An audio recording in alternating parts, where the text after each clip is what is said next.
शिव और रंजनी के युगम से बने राग शिवरंजन की उत्पत्ति के बारे में मान्यता है। जब शिव अपना तांडव कर रहे थे तो उन्हें शांत करने के लिए साधु संतों ने ये राग गाया था। शास्त्रीय संगीत में ये राग रस में दुख और विरह और गहरे प्रेम को प्रकट करता है।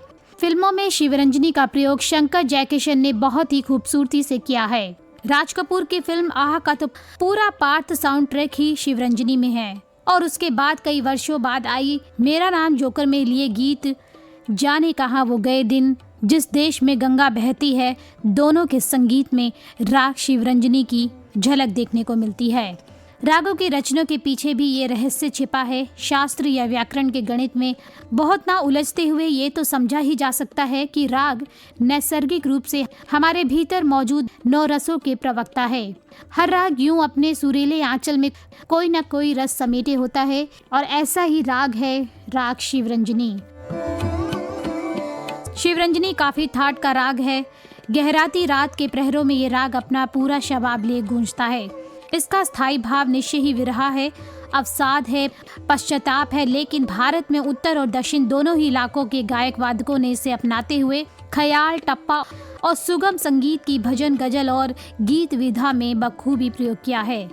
दुनिया भर में ध्रुपद का परचम फहराने वाले पद्मश्री उमाकांत गुंदेचा और पंडित अखिलेश गुंदेचा के अनुसार जो शिवरंजनी सदियों से ध्रुपद संगीत से दूर रहा है, उसे उन्होंने ही यहाँ प्रवेश दिया। बेंगलोर की एक भक्त कवित्री के आग्रह पर गुंदेचा बंधुओं ने गायत्री प्रार्थना को शिवरंजनी में कंपोज किया है। संध्या संजीवनी, ये सच है कि राग सिर्फ सुर, ताल और लयकारी का ढांचा भर नहीं है, ये तो अंतर यात्रा पर चल पड़ने का आमंत्रण है। अपनी आत्मा और भाव अनुभवों के बहुत ही करीबी लगती शिवरंजनी की छुअन इसलिए मीठी कसक से भरी है क्योंकि इसका पंचम स्वर बहुत ही मुखर है। षडज इसकी छाया में रहकर इसे संवादी बनाता है, जबकि मध्यम और निषाद शिवरंजनी के आंचल से ये दूर है। दरअसल इस राग के सुरों में विरह का बसेरा है। भोगे हुए प्रेमा आतुषण और जीवन की त्रासद सच्चाइयां अनंत पुकार बनकर इसमें झलकती है। संसार है एक नदिया, दुख सुख दो किनारे, न जाने कहाँ जाएं, हम बहती धारा हैं। ये सभी इस शिवरंजनी राग पर फिल्माए हुए गीत हैं। फिल्मों में जो राग रंजनी है उस पर आधारित कई गीत जो हैं बहुत ही लोकप्रिय हुए हैं। इनमें से 1961 में प्रदर्शित फिल्म 20 साल बाद का एक लोकप्रिय गीत कहीं दीप जले कहीं दिल है। राग शिवरंजनी की छाया लिए इस गीत के संगीतकार हेमंत कुमार थे और इसे लता मंगेशकर ने स्वर दिया है। इस गीत के बारे में फिल्म संगीत के विख्यात इतिहासकार पंकज राग ने अपनी पुस्तक धुनों की यात्रा में लिखा है। फिल्मिस्तान स्टूडियो के बंद होने के बाद संगीतकार हेमंत कुमार ने स्वयं अपनी प्रोडक्शन कंपनी बनाने की सोची। इस कंपनी का नाम उन्होंने कवि गुरु रविंद्रनाथ ठाकुर की प्रसिद्ध रचना गीतांजलि से प्रेरित होकर गीतांजलि पिक्चर्स रखा। हेमंत कुमार ने इस नई प्रोडक्शन कंपनी के बैनर तले रहस्य, रोमांस से परिपूर्ण फिल्में बनाई है। इस श्रृंखला की पहली फिल्म थी सर आर्थर कॉनन डॉयल के प्रसिद्ध उपन्यास the hound of the Baskervilles. Film के रहस्यमय वातावरण को जीवंत करता गीत कहीं दीप जले कहीं दिल, जो आज भी लता मंगेशकर के सर्वश्रेष्ठ रहस्य गीतों में अपना स्थान रखता है। ये गीत इसलिए भी ऐतिहासिक है क्योंकि इस गीत में लता मंगेशकर के जीवन का एक बड़ा महत्वपूर्ण मोड़ जुड़ा हुआ है। दरअसल उन दिनों लता मंगेशकर काफ़ी बीमार हुई थी और बीमारी से उठने के बाद उन्हें लगा था कि उनकी आवाज़ पर भी बीमारी का बुरा असर पड़ा है।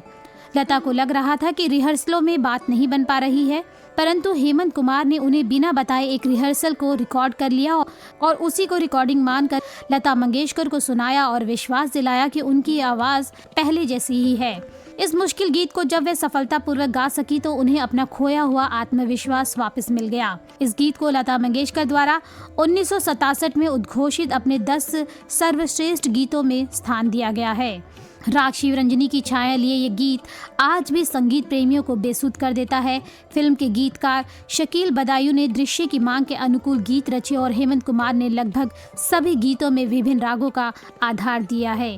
और ऐसे ही एक और गीत था हवा चले तो लगे जैसे बांसुरी कोई बजाए। पत्तों में लुक छिपकर कोई पायलिया छनकाए, मन बांधे कभी मन खींचे मानो मनमोहक मीत, प्रकृति के कण कण में संगीत, यकीनन मौसीकी का ताना बना ऐसा ही दिलकश है। जीवन की प्रकृति के तमाम रूप, रस, रंग और गंध इन्हीं 7 सुरों की आगोश में सिमटे आते हैं। वेद पुराण के पन्ने पलटते ही ऋषि गंधर्वों और संगीत के साधकों के तप चिंतन से निकला सच सामने आता है कि स्वर इस संसार का बुनियादी तत्व है, जो कि हम सबके भीतर है। हमारे ही भाव अंतर्भाव इसमें गूंजते हैं। इसलिए आवाज़ों की गर्भ में ठहरा हुआ संगीत जब हमारे मनोभाव से टकराता है तो वो हमें अपना अपना सा लगता है। एक बहुत ही दिलचस्प सा किस्सा है कि मशहूर संगीतकार मदन मोहन अपने फिल्म संगीत में सितार का इस्तेमाल जमकर किया करते थे।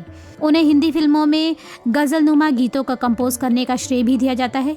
लेकिन एक रोज कुछ ऐसा हुआ जिसके बाद मदन मोहन ने अपने गानों में सितार का इस्तेमाल करना बिल्कुल ही बंद कर दिया। तो क्या था वो पूरा किस्सा? कौन थे वो फनकार जो मदन मोहन के गानों में सितार बजाया करते थे? दरअसल हुआ ये था कि सितार के मशहूर फनकार उस्ताद रईस खान और मदन मोहन पड़ोसी थे। मदन मोहन उन दिनों जिस किस्म का संगीत तैयार कर रहे थे उसे गजलनुमा गीत के तौर पर देखा जाता था। उसी दौर में मदन मोहन और रईस खान की जोड़ी बनी। इस जोड़ी में एक और नाम लता मंगेशकर का था। मदन मोहन एक के बाद एक लोकप्रिय धुनें बनाते गए। इन धुन पर उस्ताद रईस खान का सितार और लता जी की आवाज का जादू श्रोताओं के दिलो दिमाग पर चलता गया। मदन मोहन और उस्ताद रईस खान के बीच कहासुनी हो गई। बात इतनी बढ़ गई कि दोनों ने साथ काम न करने का फैसला किया। इतने सालों का संबंध टूट गया और एक सुपरहिट जोड़ी टूट गई। मदन मोहन इस बात से इतने दुखी थे कि उन्होंने इस मनमुटाव के बाद अपने गीतों में सितार का इस्तेमाल करना ही बंद कर दिया था। ऐसा ही एक और किस्सा आपको बता दें उस्ताद रईस खान के बारे में।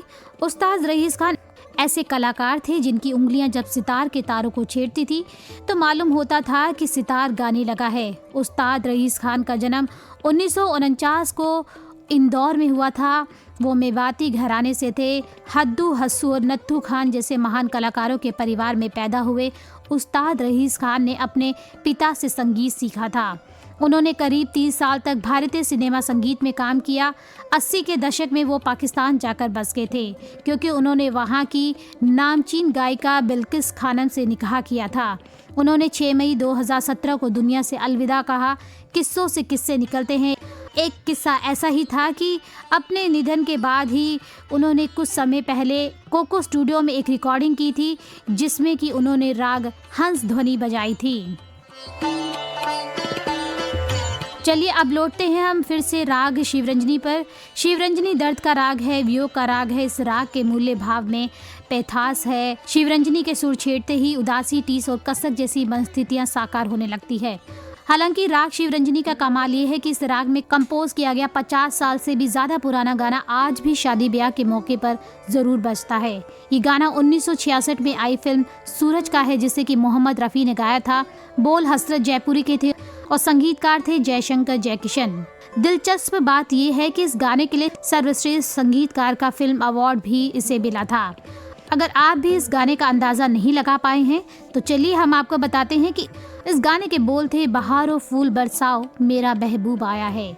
राग शिवरंजनी में कंपोज किए गए फिल्मी गानों में एक से बढ़कर एक गाने हैं जैसे कि मेरे नैना सावन बहा दो जो कि फिल्म महबूबा से था। और ऐसा ही एक और गीत था ओ मेरे सनम। ये गीत जो था फिल्म संगम में से था। और ऐसा ही एक और गीत था दिल के झरोखों में तुझको बिठाकर। ये गीत था फिल्म ब्रह्मचारी से। फिल्म प्रोफेसर का भी एक गीत था आवाज़ देकर हमें तुम बुलाओ। ये ऐसे बहुत ही लोकप्रिय गीत हुए थे जो कि राग शिवरंजनी पर ही कंपोज किए गए थे। राग शिवरंजनी में ही कंपोज किया गया था फिल्म एक दूजे के लिए सुपरहिट गाना तेरे मेरे बीच में। एएसपी बाल सुब्रमण्यम को ये पहला हिंदी गाना था जिसे लेकर फिल्म यूनिट के तमाम लोग बहुत परेशान थे कि एक दक्षिण भारतीय गायक हिंदी फिल्म का गाना कैसे गाएगा। गीतकार आनंद बख्शी ने भी बड़ी मौज मस्ती के साथ गीत के बोल लिखे थे। इस गाने के लिए उन्हें फिल्म फेयर अवार्ड से भी नवाजा गया था। आज जाने की जिद ना करो गजल से पूरी दुनिया में मशहूर पाकिस्तान की गायिका फरीदा खानम ने भी शिवरंजनी को अपनी बैठकों में खूब गाया है। उनकी एक और गजल जो बड़ी मशहूर है राहें आसान हो गई जान पहचान होगी, इसमें भी आप राग शिवरंजनी की झलक देख सकते हैं।